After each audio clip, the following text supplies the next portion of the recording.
what do you do? Who are you? What is your name? That's a big question, right? What do you do? You probably know what it is, but how can you make sure that the audience, the public in general, know what you do and can easily identify you among other providers of similar services? Well, your name is very important.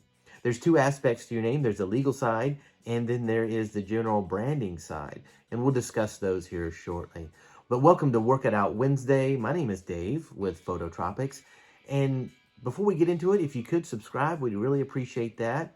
And so now the two aspects of your business name. First, the legal side.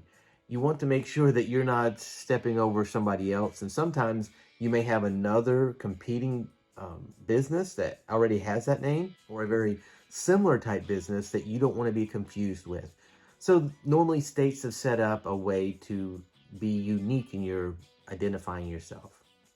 In the state of Florida, you search for possibly a fictitious name or a corporate name and see if it's on there. And then if it's not, then you can apply to have your name registered either as a fictitious name or as a corporation. And there's a specific fee, of course, for that. The other thing is your branding. You want it to be easily understood who you are and what you do. A lot of photographers will choose their name and then put photography on it. And in some cases, you don't even have to register that type of name. But you want to make sure that if you're going to promote yourself in the social media arena, that your name is going to be unique, it will stand out, and easy to be found online. So one way you can do that, this is what I did, it's Name Checker.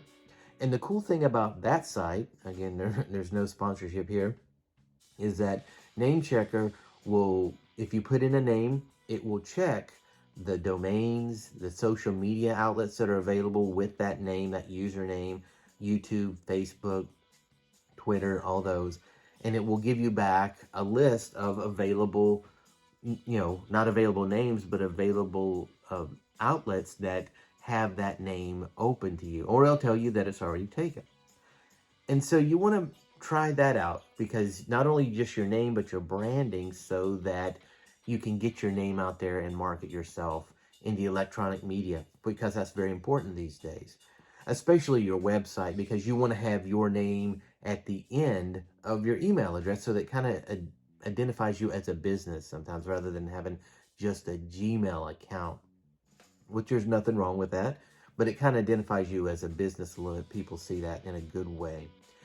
So your name should be clear as what you do, and it should be something that you can get out there into the social media atmosphere. Now, the thing too you want to be careful of is, like, maybe your name is kind of similar, or what you do is kind of similar to somebody else, and they may already have the TikTok and the Instagram name, but the other social media sites and domain is available.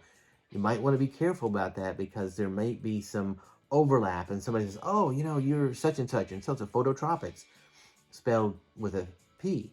And so there's already a name like that out there, and instead of going to you on Instagram, they're going to go to this person on Twitter, and it's like you don't know what social media platform somebody else is going to use.